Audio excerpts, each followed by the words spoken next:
Mr. Bond, it took over a year, but I finally found you. Now I can finally rank all of your movies.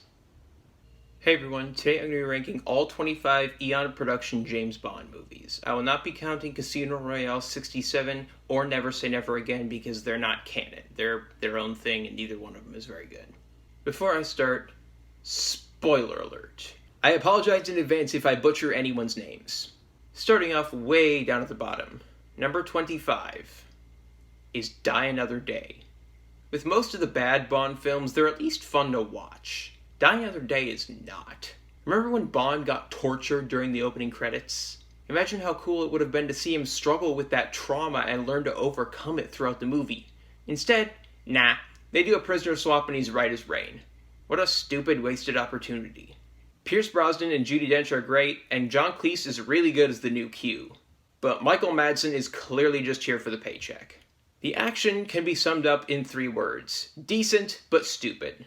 The sword fight is a perfect example. It's a good sword fight. All the best fight scenes tell stories, and this one does too. It's well shot, edited, and choreographed. However, it's also really fucking stupid.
There are a lot of stupid things in this movie, but I think the biggest one is the fact that they never bother to remove the diamonds from the one guy's face. Like, it can't possibly be that hard.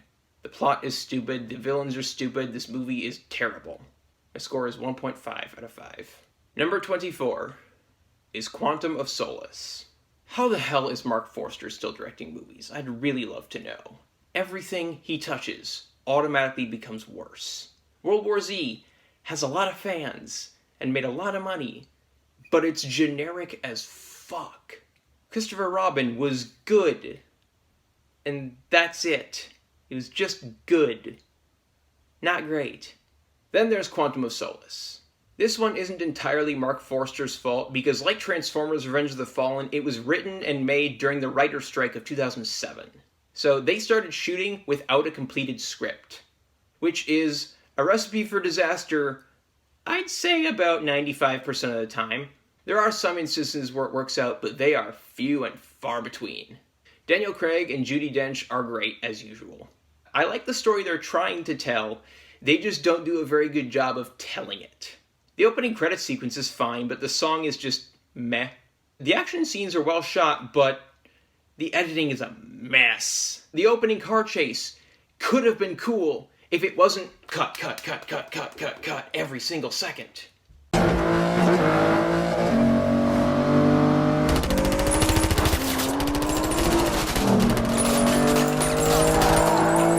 It's nauseating.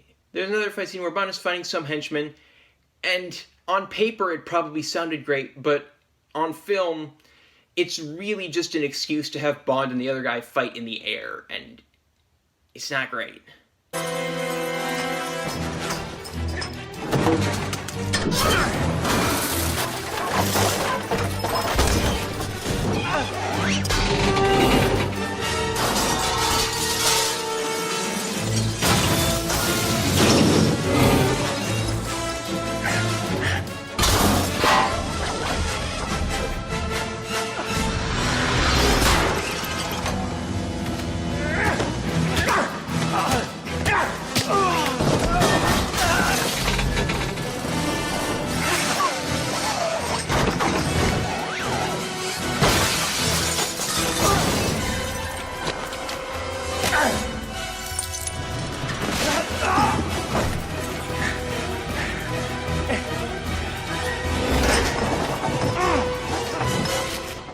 for the shit-colored cherry on top, they tried to pay homage to Goldfinger, and, well, Goldfinger says take it back.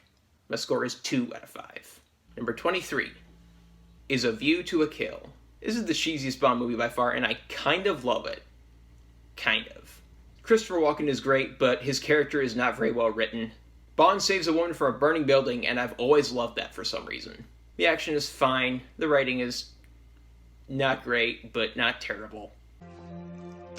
Come out real slow. Just another Zoran stooge, Mr. whatever your name was. Actually, it's James Stock, London Financial Times. You can tell the police which.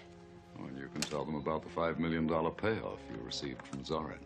I saw the check.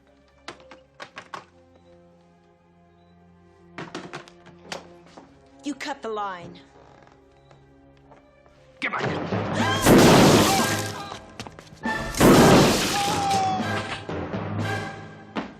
Sit down!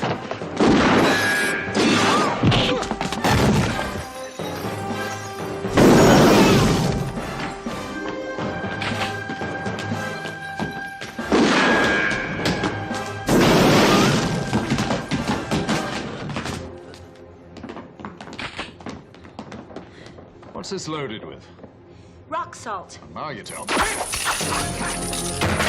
The Bond theme and opening credits sequence, I honestly don't remember. Do with that what you will. My score is 2.5 out of 5. Number 22 is The World Is Not Enough. This is one of the bad ones, but it's fairly entertaining. I'd say it's about equal parts genuinely good, genuinely bad, and so bad it's good. Pierce Brosnan is great, Sophie Marceau and Robert Carlyle are good, and Denise Richards is really bad. The action is decent, the writing is mediocre.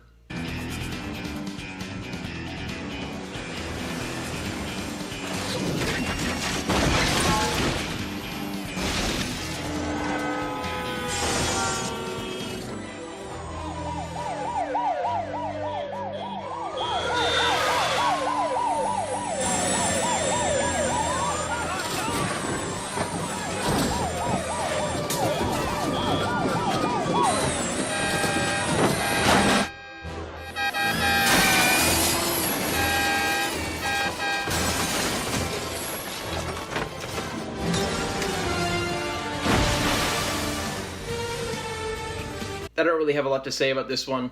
My score is 2.6 out of 5. Number 21 is The Man with the Golden Gun.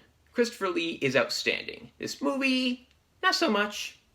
It's fine. It's good. I like it. There's a noticeable lack of gadgets, so that doesn't help. Roger Moore is great as usual. I think Roger Moore is probably my least favorite Bond out of the main 6, but he's still great.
Guy Hamilton has made some excellent Bond movies, but this is a step down. My score is 2.8 out of 5. Number 20 is Tomorrow Never Dies. Elliot Carver could have been a completely forgettable villain, but Jonathan Pryce helped save him from obscurity, and he's a lot of fun to watch. The plot isn't great, but it's better than the plots in the 2 movies that followed it, so that's something. The gadgets are pretty cool. Pierce Brosnan is great, as usual.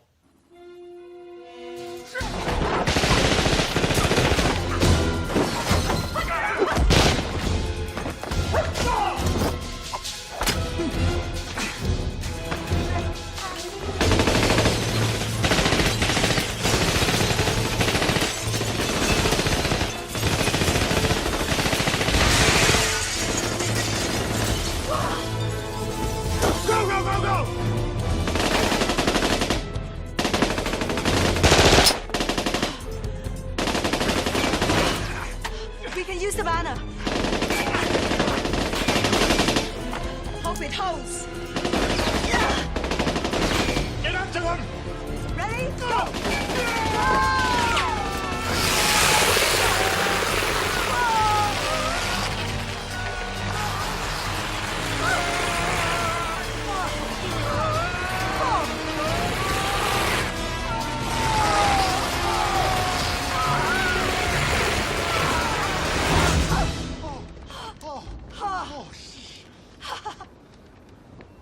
Next time I'll take the elevator.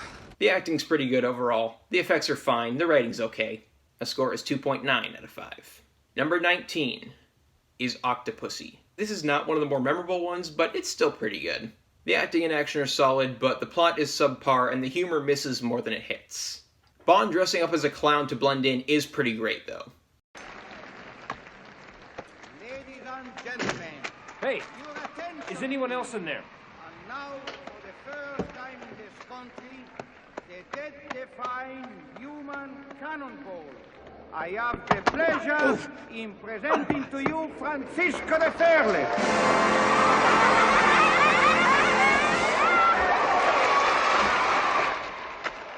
The suspect's wearing a clown suit. Over.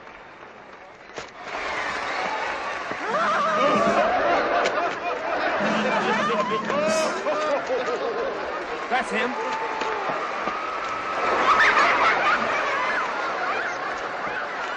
Hold it there, buddy. You're coming with us.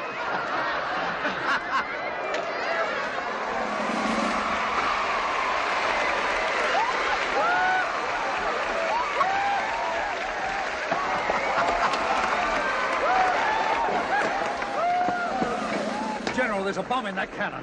Sure, where else would a bomb be? Great clown, man. I'm deadly serious. I'm a British agent. What? The villain is good, but not great. The henchmen are pretty memorable. And the movie as a whole is just enjoyable, but not exceptional. My score is 3 out of 5. Number 18 is Diamonds Are Forever. If you ignore Never Say Never Again, this is the worst of Sean Connery Bond, but it's not bad by any means. The assassins Mr. Wint and Mr. Kidd are pretty solid villains, and the action's pretty great too. The Bond theme is solid, and the musical score is pretty great in this one. The humor's hit and miss, and the writing could have been better, but it's fun. Explosives, oil, electronics, houses, aviation. I've done rather well with it, too. Tried to cut some of the fat off, but actually, Mr. White's a splendid administrator. Damn thing runs itself. I suppose you killed him. Nothing so melodramatic. I'm simply holding him in cold storage, so to speak. An insurance policy against any outside interference with my plans. The ideal kidnap victim. No one's seen the man for 5 years. So who's going to miss someone who's already missing? How clever you are, Mr. Bond. Nice to see you haven't lost that fine mental edge, 007. Please don't get any foolish notions. That missile is not a practical weapon. Well, it's hardly worth the effort. After all, I wouldn't know which one of you to kill. We appreciate your predicament, Mr. Bond. We deeply sympathize. The score is 3.4 out of 5. Number 17 is Moonraker. When your opening scene involves your hero falling out of a plane without a parachute, how the hell do you raise the stakes from there?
Well, obviously you go to space. Duh. This is one of the bad but enjoyable ones, and hot damn is it enjoyable. The villain could not be more obviously evil, like they're not even trying to hide it, but I love it. It's so much fun. It's so cheesy. The action is pretty awesome. Once they get into space, it takes an interesting turn. Like, it could have been done better, but it's good for what it is. The Bond theme is good. Not one of the best, but it's good. The acting is pretty solid across the board, and the special effects mostly hold up. My score is 3.5 out of 5. Number 16 is Spectre. This might be the most underrated one in the franchise. Might be. I haven't decided for sure yet. The only major problem I have with it is that it probably should have been like 15 minutes shorter. Christoph Waltz is great, and the reveal of his character is pretty well done. I mean, obviously a lot of people saw it coming, but within the context of the film, the reveal is well done. Dave Bautista is a standout here. He only has like one line in the whole movie, but he makes his presence known.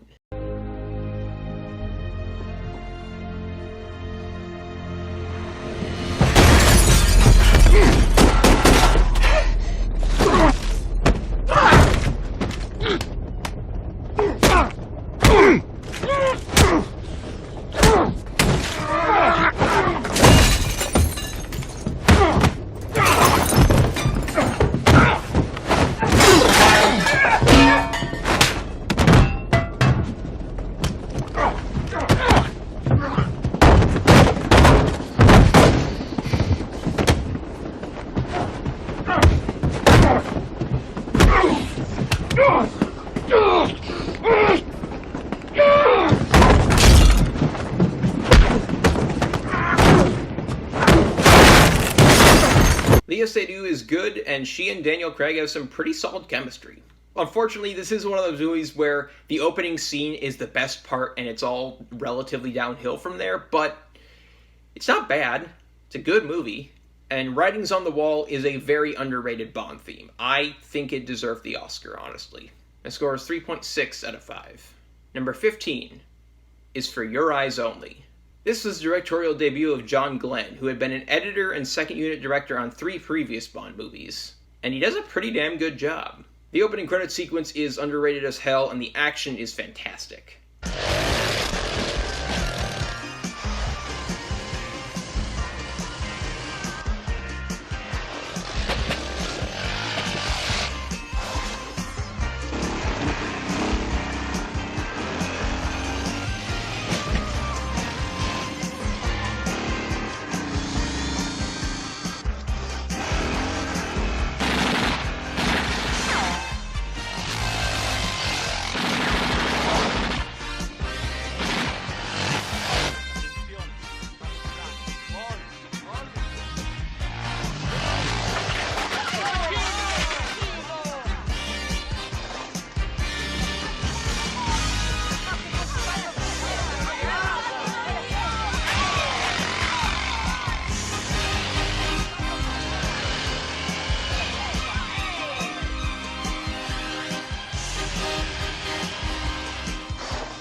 The villain is middle of the line.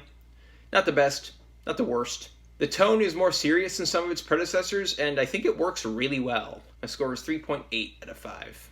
Number 14 is You Only Live Twice. What are 3 things you think of when someone says James Bond?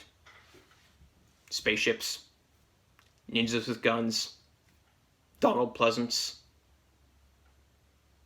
Okay, you might actually think of that last one, but the first 2, probably not.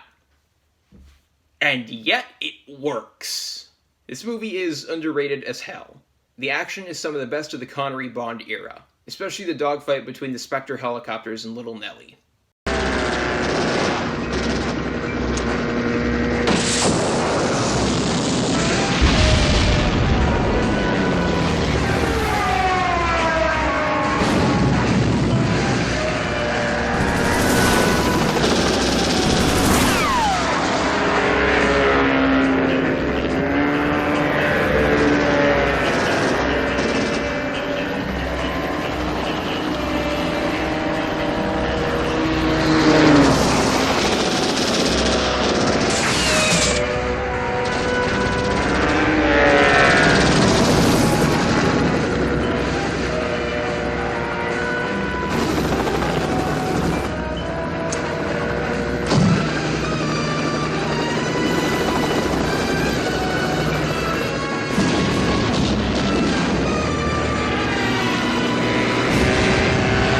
And Donald Pleasance as Ernst Stavro Blofeld is one of the best villains in the franchise. My score is 3.9 out of 5. Number 13 is Live and Let Die. This movie introduced Roger Moore's Bond with great action and improved humor. So, props. Even some of the less realistic action is at least somewhat grounded in reality.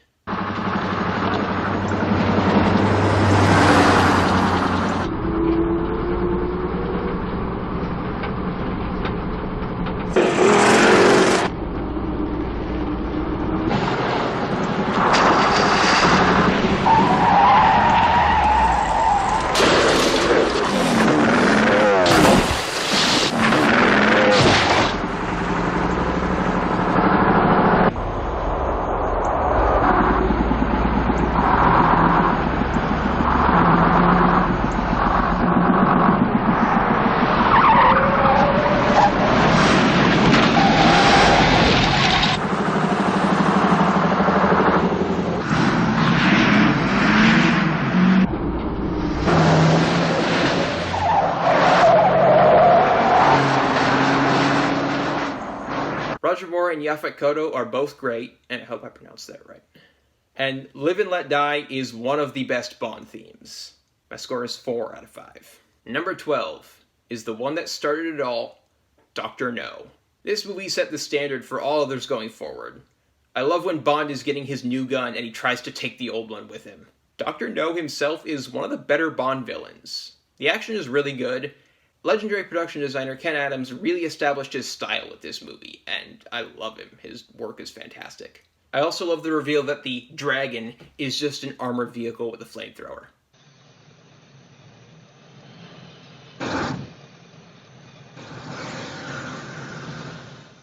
Okay, Captain. If that ain't a dragon, what is it? A dragon that runs on diesel engines. You can forget the spook squirrel. When it gets within range, you take the driver. I'll take the headlights and the tires.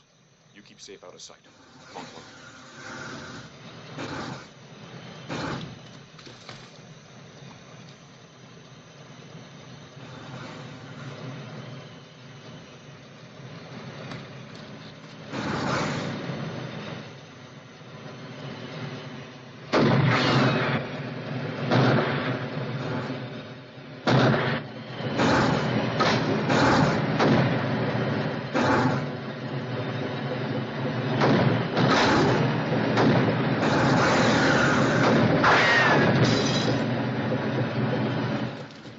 I told you to stay there. I was frightened. Then get down.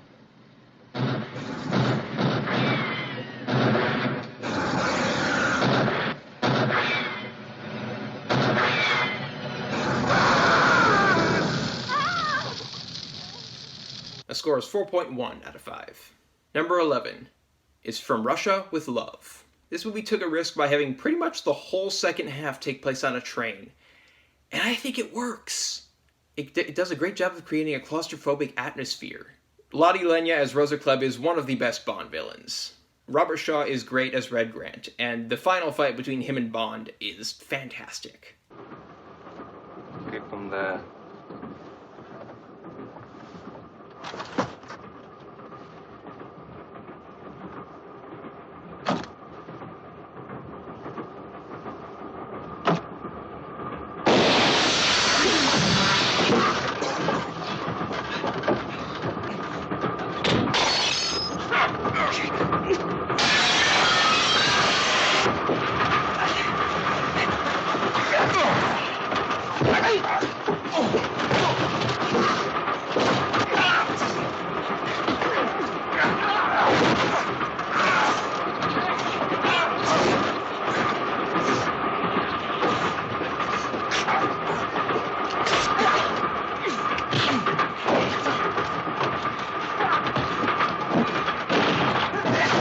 The score is 4.25 out of 5.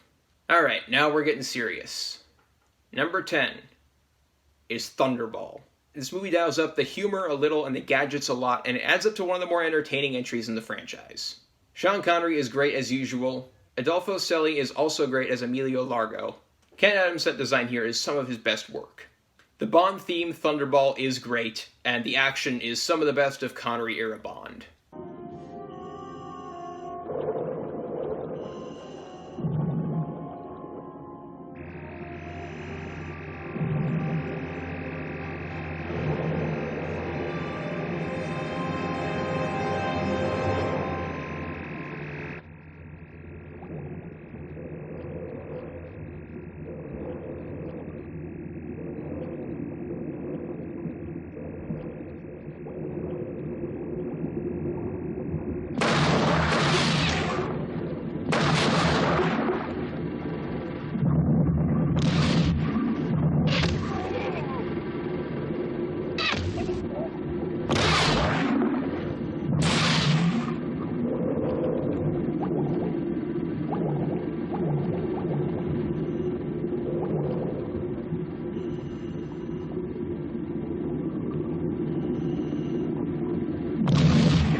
score is 4.3 out of 5. Number 9 is Goldeneye. This is one of the more action-packed entries of the franchise, and it has enough of a plot to make it work.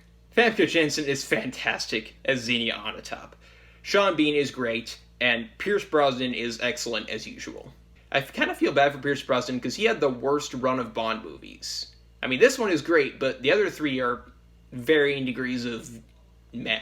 The writing is good, the music is great, and the tank chase is one of the best action scenes in the whole damn franchise.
My score is 4.4 out of 5. Number 8 is The Living Daylights.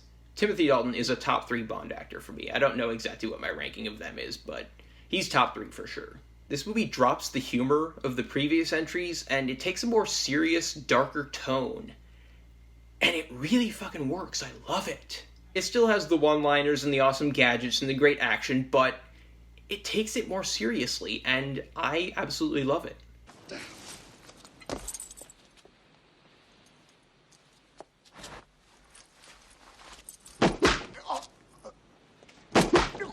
That's it, chum. You're out of it.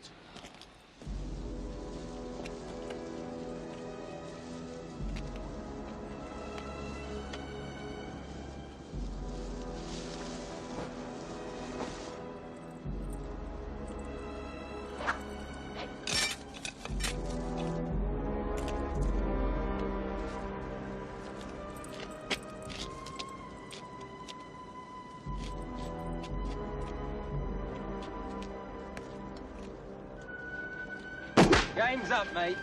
You're dead.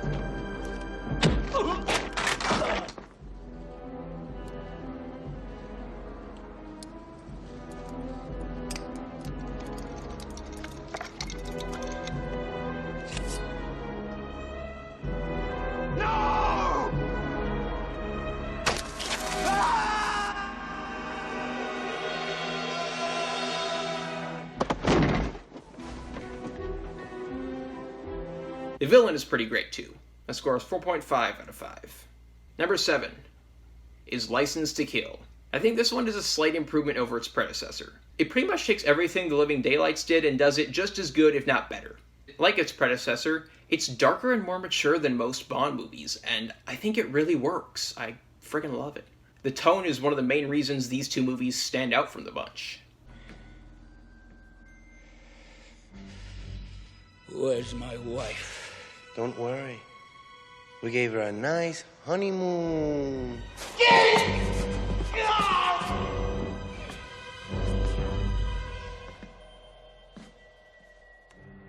I want you to know this is nothing personal.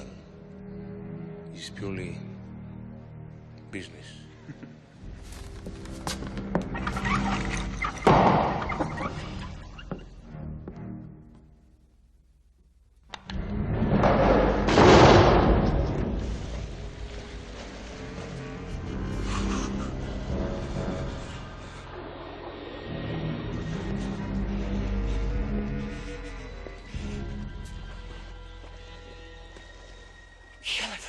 Sorry, old buddy, but $2 million is a hell of a chunk of dough.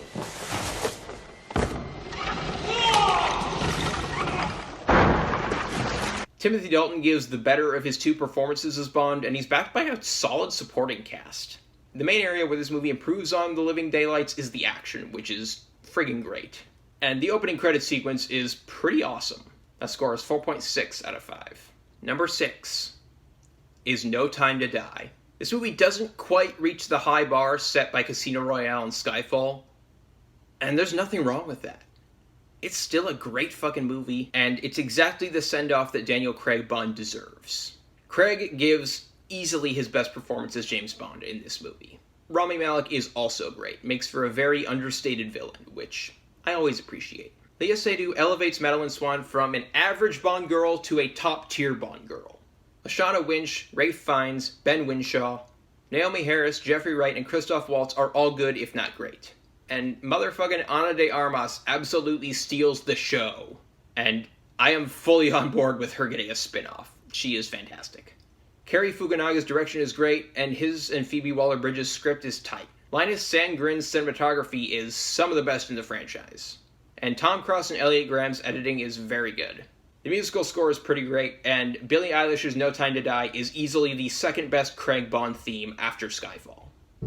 Was I stupid to love you? Was I reckless to help?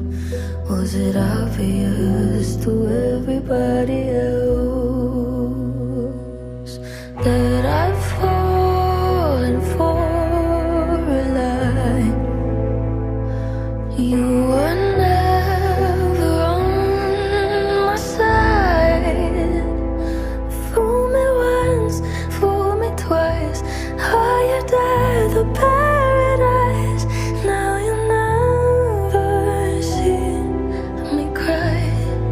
There's just no time to die.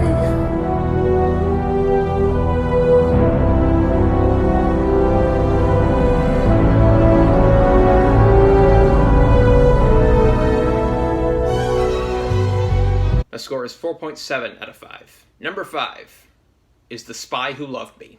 This is easily the best of Roger Moore Bond. Best action, best writing, best performance from Moore, best villain, best Bond theme and opening credits sequence. It's just the best. Kurt Jurgens is great as Karl Stromberg. He's a fantastic villain. And Richard Kiel is great as Jaws. Watch out!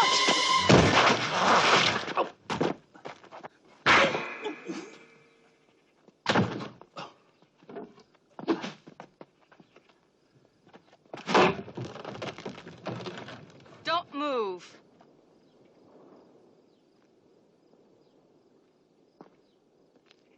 Microfilm. Give it to me.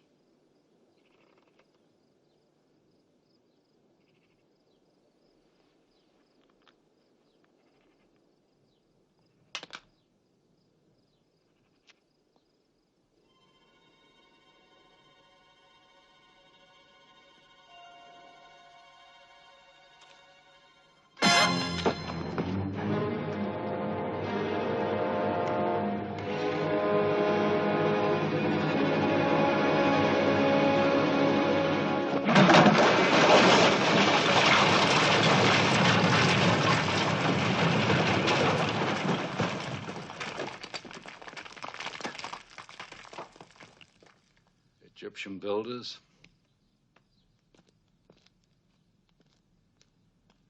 The score is 4.75 out of 5. Number 4 is On Her Majesty's Secret Service.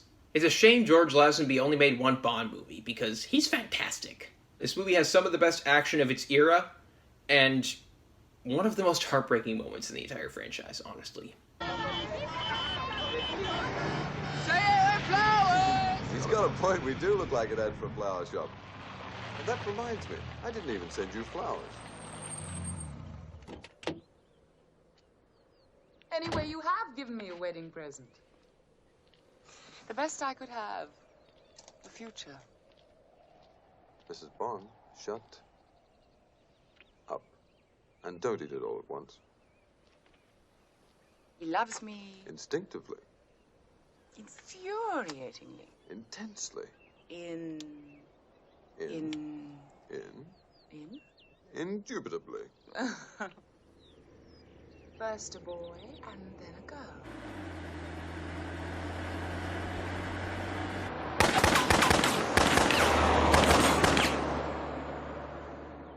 It's Blofeld. Blofeld.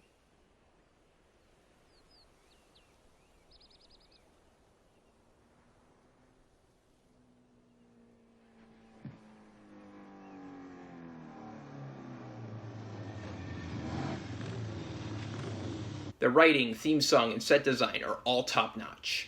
Telly Savalas is great as Blofeld, and he and Lazenby play off of each other very well. The score is 4.8 out of 5.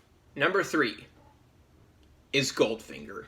This is the first of 4 Bond movies directed by Guy Hamilton, and the other 3 all fall short. It has one of the best opening scenes in the entire franchise, some of the best action from Connery-era Bond, and a Bond theme that is the best of its era, and possibly the best of all time. I haven't decided for sure yet. Again, I'm sorry if I butcher these names. Gert Frobe makes Goldfinger one of the most memorable villains in the franchise. Oddjob is one of the best henchmen. Both of us know perfectly well what we are talking about, Mr. Bond. But I see that it is necessary to remind you. Oddjob! Many people have tried to involve themselves in my affairs, unsuccessfully.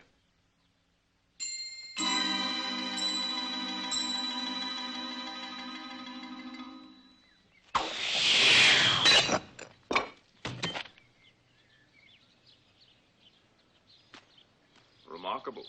But what does the club secretary have to say? Oh, nothing, Mr. Bond. I own the club. I assume you want the check made out to cash. That would be perfectly satisfactory.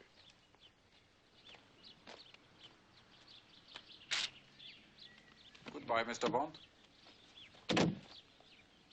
Oh, I believe this is yours.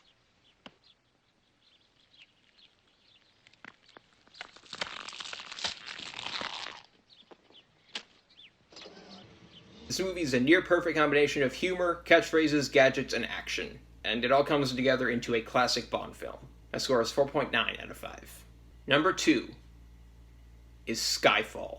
This was a return to form after Quantum of Solace, and thank you, Sam Mendes. The overall plot is simple but thought-provoking. This movie gets personal and is clearly proud of it. It works. The writing is great, the acting is solid across the board. Director Sam Mendes chose to shoot this movie like a Western, and it really helps it stand out visually. Javier Bardem is outstanding, and Silva is easily one of the best Bond villains.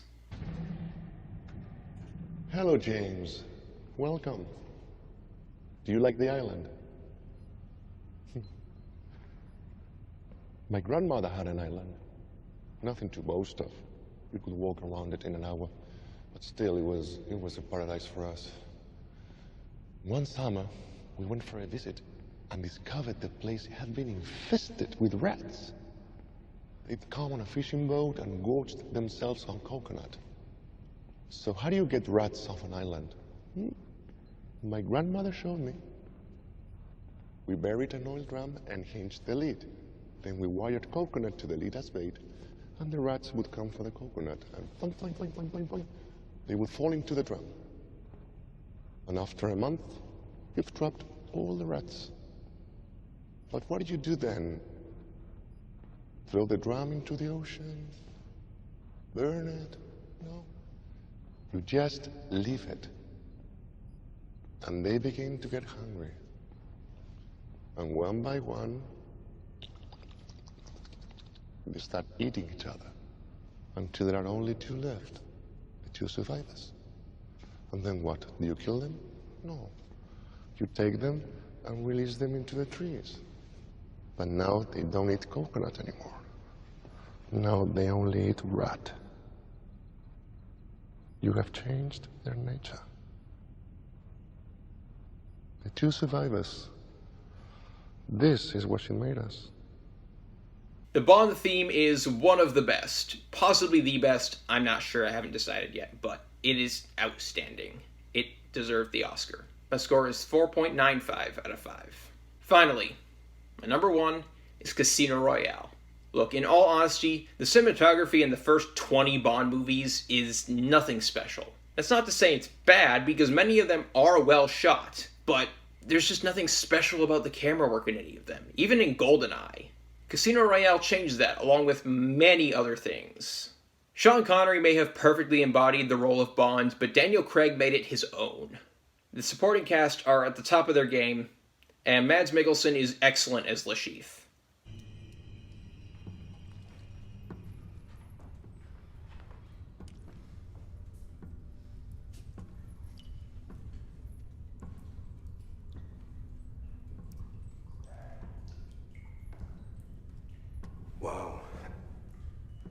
taking good care of you, buddy.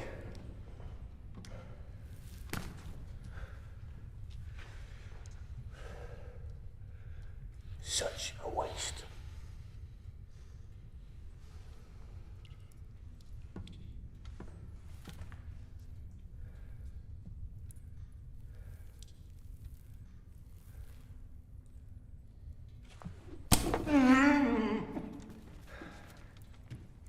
You know, I never understood all these elaborate tortures. It's the simplest thing to cause more pain than a man can possibly endure.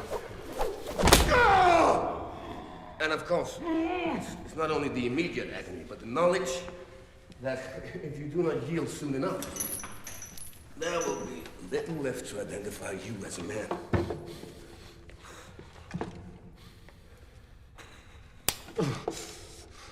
The only question remains. Will you yield in time? The action is so great that the airport scene, partway through the movie, is on par with the action finales of some other movies. The writing is great, the opening credits sequence and song are underrated, and the film as a whole is simply fantastic. My score is 5 out of 5.